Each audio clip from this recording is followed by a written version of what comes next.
Hello, my name is Will Prince with the Louisiana Trust for Historic Preservation. Next up in our Profiles in Preservation series, we are featuring a uniquely Louisiana site, the Sabine Pass Lighthouse. The site was named a Most Endangered Place twice, in 2002 and 2015.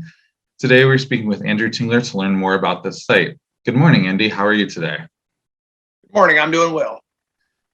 Before we dive into the lighthouse, can you tell us a little bit more about yourself and your connection to the Sabine Pass Lighthouse?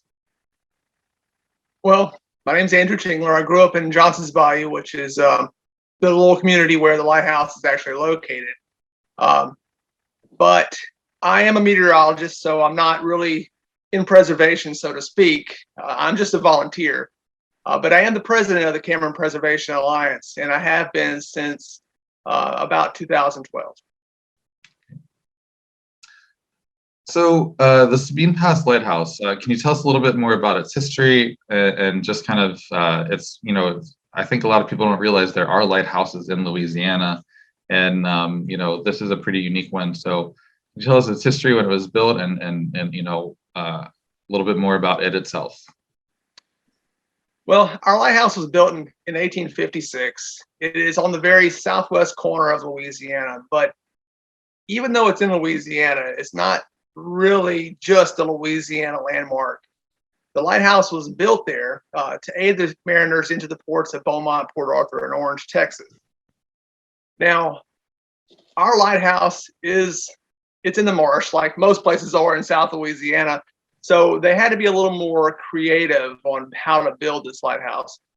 It wasn't the first brick lighthouse built in Louisiana. And after a few attempts along the delta of the Mississippi River, those lighthouses failed. The foundation either cracked in the mud or they just fell over because the mud couldn't support that type of heavy structure. So what happened is they figured if they supported the structure by spreading out the weight over a larger area, think buttresses from, let's say, Notre Dame or something like that. That's how they came up with the big buttress lighthouse in Cameron Parish. It wasn't the only one like that in Louisiana.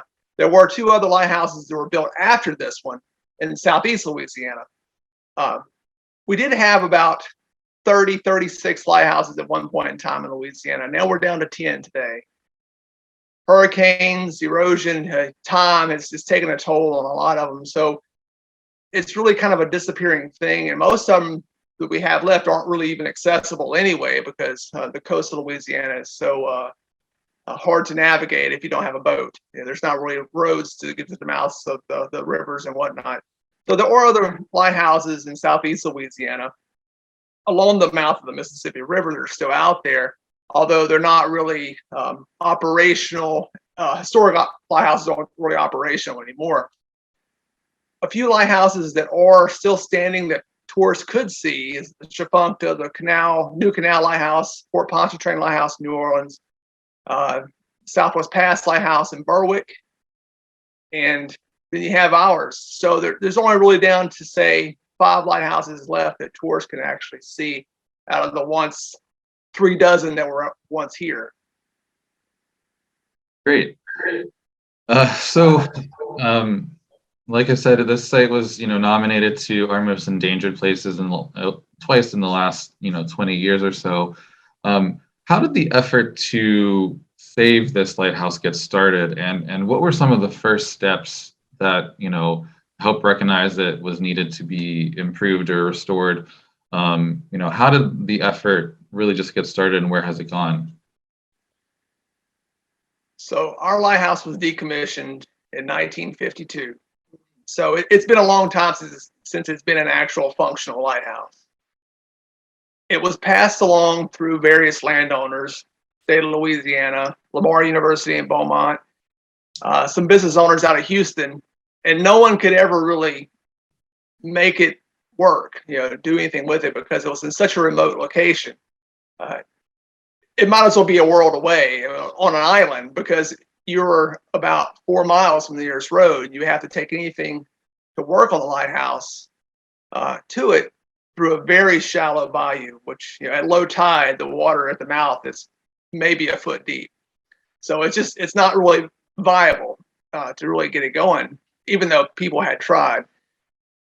So finally, in 1999, some surrounding landowners got together and said, we need to try to save this structure because Louisiana is losing a lot of other lighthouses. And Cameron Parish doesn't really have a lot of other structures that are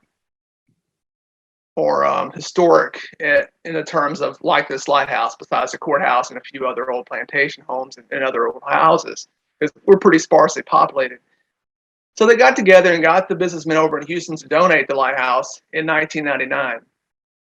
A road was finally built to it in 2000, 2001, even though it's gravel and in some places kind of mud. Well, things were rolling along pretty good, but then we had Hurricane Rita. A lot of people's houses were destroyed, so it was kind of dropped. It is set in this language there again for several more years. So several years ago, a few of us got together and said, "Hey, we need to try to get this thing going again because it's it's a shame to see it just get wasted out there. It's weathering away." So we got together and we started working on things, trying to fundraise again because it's not a small project. Even though, I mean, you got to, oh well, it's a lighthouse. The base of it's only 50 feet by 50 feet, and it's only 85 feet tall. How much work can it be? Well, it's not just the structure you have to contend with. You're also dealing with the surrounding marsh and the environment. So even if you can get out there and work on it, you're kind of fighting it with one hand tied behind your back because you got the marsh around you. So you have so many different elements working against you. But we're progressing ever so slowly. We did do some restoration on it a couple of years ago. Of course, then we had the pandemic and it slowed us down. But we are going at it again. So now we're working towards installing a stairwell so we can get back to the top of it to start to seal out water and slow all the erosion process that that's causing. Great. Yeah, it's definitely a difficult site and property to deal with, but it sounds like you're making strides.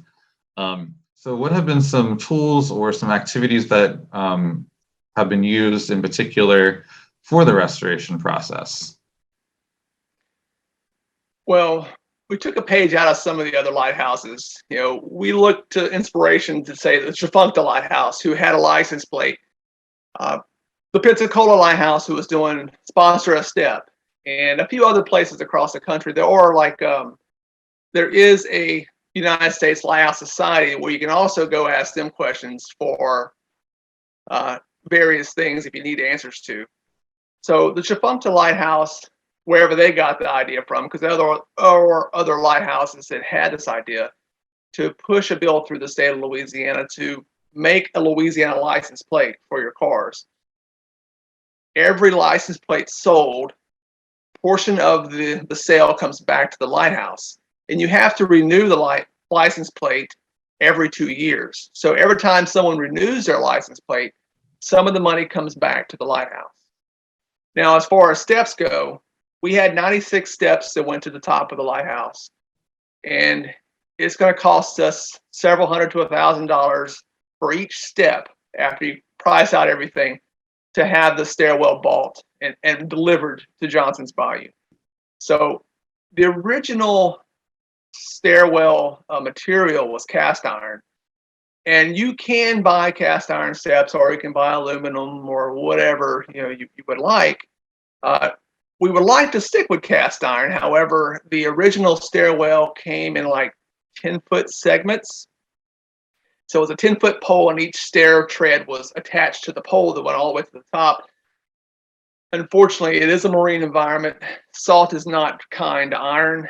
So we may end up going with aluminum. We don't have to have each step exactly the same because there is no stairs anymore. I mean, it failed during Hurricane Ike, and the original stairs are very heavy, as you can see here. So cast iron is a little bit of an impediment, whereas aluminum is lighter, and we can put each step in one individual piece, and a person can take it up to the top of the lighthouse without having to have a 10-foot segment lowered into the lighthouse. So there are different things where we can look to other lighthouses for inspiration because we don't live in a bubble. We're not the first ones to do this. It's just, it is a long road. And that's just, we have to look to other places and other people who have done this project before. So literally taking it step by step to restore the steps and the lighthouse itself. Yes, and a little bit of luck to keep the hurricanes away. Definitely.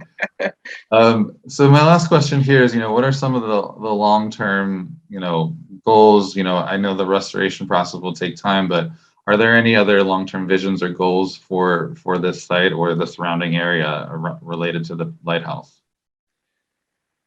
Okay, so our site is actually on a Civil War battleground. So it's in the core area of the Sabine Pass battleground. So we had two battles that actually went on around the lighthouse.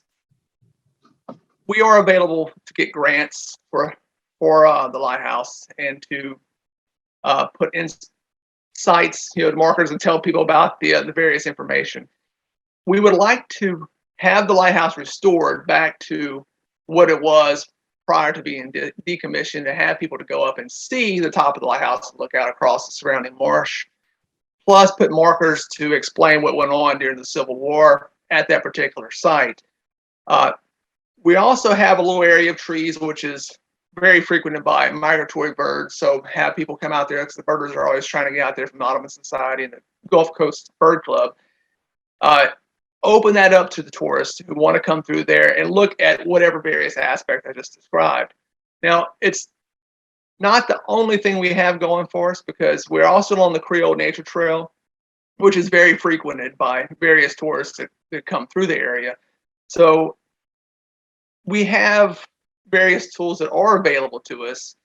Right now, we are working with the National Park Service to help us design a trail from Highway 82, a hike and bike trail from Highway 82 to the lighthouse. If and when, who knows, but that's something we are looking at. Across the rest of the parish, though, we were trying to save a couple of older homes over in the Grand Chenier area. Unfortunately, Hurricane Laura derailed that effort. Right now, we are looking at trying to get a lot of our older oak trees in the parish registered and have them named by some of the residents to reflect the original settlers of the parish as a different way to tell history. Say if you have a sign on the side of the road, maybe you can go scan your QRC code and stuff like that to tell you a little bit about the tree and why it was named such.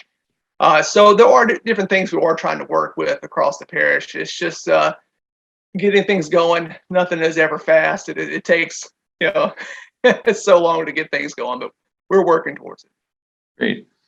Well, thank you so much for joining us today. If people want to learn more or donate or get involved, where can we direct them?